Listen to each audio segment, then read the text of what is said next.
नमस्कार, आप देख रहे हैं श्रेय टीवी, देश हित की बात। मैं हूं आपके साथ साक्षी। जल जीवन योजना पर बड़ा सवाल। महाप्रल में पाइपलाइन जमीन के ऊपर क्या हो रही है लापरवाही। नमस्कार, आप देख रहे हैं श्रेय टीवी, देश हित की बात। रत्नागिरी के महाप्रल गांव से एक चौंकाने वाली तस्वीर सामने आई, जहां जल जीवन योजना के तहत बिछाई गई पाइपलाइन पर गंभीर सवाल उठ रहे हैं। आरोप है कि जिस पाइपलाइन को जमीन के नीचे होना था, वो खुले में ऊपर लटकती दिखाई दे रही है। क्या लापरवाही है, इस सिस्टम की बड़ी चूक? आइए देखते हैं ये रिपोर्ट। यह तस्वीरें महाप्रल ग्राम पंचायत की है, जहां जल जीवन मिशन के तहत पाइपलाइन बिछाने का काम किया गया, लेकिन स्थानीय लोगों और पंचायत सदस्य नीलेश उंडे उर्फ नितिन उंडे का आरोप है कि काम मानकों के अनुरूप नहीं हुआ। बताया जा रहा है कि जिन पाइपों को करीब 3 फीट जमीन के अंदर होना चाहिए था, वे कई जगह जमीन के ऊपर खुली में नजर आ रहे हैं। ऐसे में पाइपलाइन को नुकसान का खतरा बना रहता है और पानी की सप्लाई भी प्रभावित हो सकती है। ग्रामीणों का कहना है कि उन्होंने कई बार इस समस्या की शिकायत की, लेकिन अब तक कोई ठोस कार्रवाई नहीं हुई है। लोगों में नाराजगी बढ़ रही है और वे कहते हैं कि अगर जल्द समाधान नहीं हुआ तो वे आंदोलन का रास्ता अपनाने को मजबूर होंगे। नीलेश उंडे पंचायत सदस्य ने क्या कहा, सुनते हैं। मुद्दा और सवाल: क्या जल जीवन योजना के काम में लापरवाही हुई? क्या प्रशासन ने निगरानी में कमी छोड़ी? आखिर जनता की शिकायतें अब तक क्यों अनसुनी हैं? पत्रकार राज संघ के जिला उपाध्यक्ष सरफराज महालूनकर ने प्रशासन से इस मामले में तत्काल ध्यान देने और आम जनता को राहत देने की अपील की है। रिपोर्ट में लगाए गए आरोप स्थानीय लोगों के हैं। प्रशासनिक जांच के बाद ही अंतिम निष्कर्ष सामने आएगा। श्री टीवी के लिए रत्नागिरी से सरफराज महालूनकर की खास रिपोर्ट। आपल्या समोर इथं निलेश पांडुरंग उंडे पंचायत ग्रामपंचायत सदस्य आपल्याला जल जीवन याची माहिती पूर्ण देणार आहेत। तर निलेश साहेब, हे नेमकं काय आहे? नमस्कार, मी निलेश उर्फ नितीन पांडुरंग उंडे, माजी ग्रामपंचायत सदस्य। आत्ता प्रशासक असल्याने सल्लागार समितीवर आहे मी। तर आमच्या इथे जलजीवन, आमच्या ग्रामपंचायतीमध्ये जलजीवन ही योजना शासनामार्फत राबवलेली आहे। तर हा शासनाने लोकांचा पाणी प्रश्न सुटावा। आमच्या इथे भरपूर पाण्याची टंचाई, म्हणजे हा आम्ही जन्माला आल्यापासूनचा हा विषय आहे, तो जो आत्तापर्यंतचा आहे। तर हे शासनाने पैसे लोकांसाठी खर्च केलेले आहेत की संबंधित अधिकारी आणि कॉन्ट्रॅक्टर यांच्यासाठी खर्च केलेले आहेत की जनतेसाठी केलेले आहेत, हा आम्हाला महाप्रळवासियांना पडलेला प्रश्न आहे। सरफराजजी, आता मी जे जलजीवन मिशनचं काम संबंधित अधिकाऱ्यांच्या देखरेखीखाली जे चालू आहे, ते अधिकारी वळवी म्हणून जे पाण्यासंदर्भात अधिकारी आहेत, काय त्यांच्याशी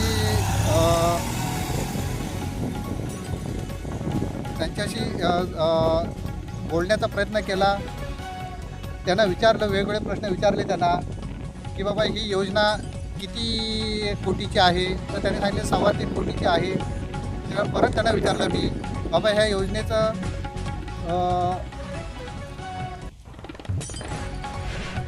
बाबा जे पाईपलाईन आहे ती किती फूट असायला हवी आहे, तर त्यांनी मला सांगितलं की 3 फूट असायला हवे। 3 फूट असायला हवी आहे, म्हणजे जमिनीमध्ये 3 फूट असायला हवे असं। तर बघा, हे आमची 3 फूट जमिनीमध्ये लाईन आहे का की 10 फूट वरती आहे, हेच आम्हाला समजायला मार्ग नाही आहे। हे साधारणपैकी 20 फूट डोंगराला लोंबकळत आहे जी पाईपलाईन इथून आली आहे ती, ठीक आहे ना नितीन भाई? हो।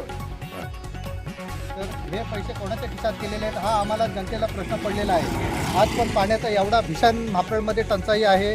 आज आमचे पत्रकार बंधू 2 दिवसापूर्वी तिथे जे पाण्याचा उद्भव आहे तिथे गेले असता, तिथं त्यांनी हे केलं, देखरेख केली असता असं निदर्शने देतं आहे की तिथे पाणी कमी पण चिखल भरपूर, काय ही अवस्था तिथे आहे। तर महाप्रळवासियांनी करायचं काय पाण्यासंदर्भात? इथे आम्हाला रात्री 2-2, 3-3 दिवसाने काय पाणी येतो, तर एकच हंडा पाणी मिळतो, काय। अजून एक मुद्दा मी तुम्हाला विचारतो, तुम्ही काहीतरी याची माहिती मागितली होती? हां, मी शासनाला संबंधित अधिकाऱ्यांना काय, एक मिनिट, मी आमच्या ग्रामपंचायतीमार्फत प्रति उपअभियंता साहेब, पाणी पुरवठा विभाग, उपविभाग दापोली, युनिट तालुका मंडणगड, जिल्हा रत्नागिरी, तसेच उपविभागीय जलसंधारण अधिकारी, जिल्हा परिषद उपविभाग मंडणगड यांच्याकडे 23/1/2024ला संबंधित योजनेसंदर्भात माहिती मागवली होती. आज मी पत्र देऊन जवळजवळ 2.5 वर्ष झालीत, तर त्या पत्राचं अजूनपर्यंत त्या अधिकाऱ्यांनी कुठल्याही प्रकारची दखल घेतलेली नाही. काय हे जनतेसाठी पाणी योजना राबवलेली आहे की कॉन्ट्रॅक्टर आणि संबंधित अधिकाऱ्यांसाठी? इथं आज बघायला गेलात तर 60% पण काम झालेलं नाही आहे. आज तिथे उद्भव जिथे आहे तिथं बघितला, जो बंधारा बांधलेला आहे, जवळजवळ 3.25 कोटीचा बंधारा बांधलेला आहे. 3.25 कोटी म्हणजे पूर्ण योजनेवर राबवलेला खर्च आहे, पण त्यातलाच निधी म्हणून तिथे वापरलेला आहे. तर तिथं त्या धरण काय पूर्ण लिकेज अवस्था त्यामध्ये आहे. तिथे ना चेंबरची व्यवस्था आहे, ना पावसाळी गाळ जाण्यासाठी त्या ह्याला बंधाऱ्याला दरवाजा आहे. काय ही अशी सगळी दयनीय अवस्था इथे आहे. मग तुम्ही शासनाला काय मेसेज देण्याचं हे करताय? जेणेकरून एवढा शासनाने आमच्यासाठी पाण्याविषयी आम्हाला जर एवढा शासनाने खर्च केलेला आहे, हा खर्च कोणाच्या खिशात गेला? नक्की जनतेच्या हंड्यामध्ये का इथल्या महिलांच्या हंड्यामध्ये गेला की संबंधित अधिकारी आणि कॉन्ट्रॅक्टर यांच्या खिशामध्ये गेला 3.25 कोटी? आणि हा जो 3 फूट जो पाईप आहे तो नक्की कोणाच्या खिशात गेला? अधिकाऱ्यांच्या खिशात गेला? निलेश भाऊ, या पाईपलाईनसाठी रोड रस्त्यावाल्यांनी किती पेमेंट दिलेला? हा दुसरा एक विषय. तसेच जेव्हा हा हायवेचा विषय आला, रस्ता रुंदीकरणाचा, तेव्हा हायवे प्राधिकरणाने ह्याच कामासाठी जेव्हा ही लाईन रस्त्यामध्ये जात होती, तेव्हा चिंचाळीपासून तर म्हापळपर्यंत हा एस्टिमेट तयार झाला. त्याच्यासाठी जवळजवळ 47 लाख रुपये खर्च झालेले आहेत. तो जो निधी आहे तो निधी कुठे गेला? त्याच्यामध्ये पण इथं म्हापळवासी संभ्रमात आहे. नक्की हा काम जो चिंचाळीपासून ते म्हापळ बंदरवाडीपर्यंत नक्की जलजीवनमधून झालं आहे का हवे प्राधिकरणातून झालं आहे, हे आम्हाला समजायला मार्ग नाही. आम्ही सगळे इथं म्हापळवासी संभ्रमात पडलेले आहोत. म्हणजे खरंच इथं पाण्याचा भरपूर त्रास आहे. खूप जो आम्ही जवळजवळ 20-1 वर्ष आम्ही म्हापळ हा पाण्यासाठीच एकदा फेब्रुवारी गेला की जी भीषण टंचाई चालू होते ती अगदी पाऊसपर्यंतचा असते. हे आम्ही लहानपणापासून बघत आलेला विषय हा. आणि आता पण जवळ शासनाने 3.25 कोटी रुपये खर्च करून सुद्धा पण जर ही अवस्था असेल तर आम्ही करायचं काय? म्हापळवासियांनी करायचं काय? का असंच पाण्यासाठी आम्ही वणवण फिरायचं आणि रात्रंदिवस डोळे फोडायची पाण्याची वाट पाहत, आणि एक तर 2-2, 3-3 दिवसांनी पाणी येतो. आता तो पण एक हांडा मिळतो, 1-2 हांडे मिळतात. ह्याच्या पलीकडे पाणी मिळत नाही. तर तुम्ही वरिष्ठ अधिकाऱ्यांना काय मेसेज देण्याचा हे करता प्रयत्न? संबंधित अधिकाऱ्यांनी स्वतः लक्ष घालून ह्या योजनेचं काम पूर्ण करावा. नाहीतर आम्ही तहसीलदार, BDO यांना संबंधित खात्याकडे आम्ही पत्रव्यवहार करून आम्ही पाण्यासाठी मोठा आंदोलन उभारायचा विचार करत आहोत. आम्ही म्हापळ ग्रामस्थवासी. तर ह्याची शासनाने नोंद घ्यावी. नाहीतर आम्हाला आमचा पुढचा पाऊल आम्हाला आंदोलन करण्यासाठी भाग पाडू नये. मी ग्रामपंचायत सदस्य निलेश उर्फ नितीन उंडे. जय हिंद, जय महाराष्ट्र.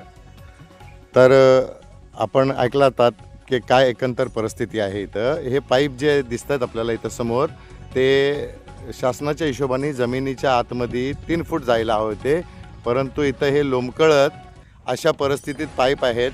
जवळजवळ 20 फुटाच्या हाईटवर हे पाईप लोंबकळत आहेत.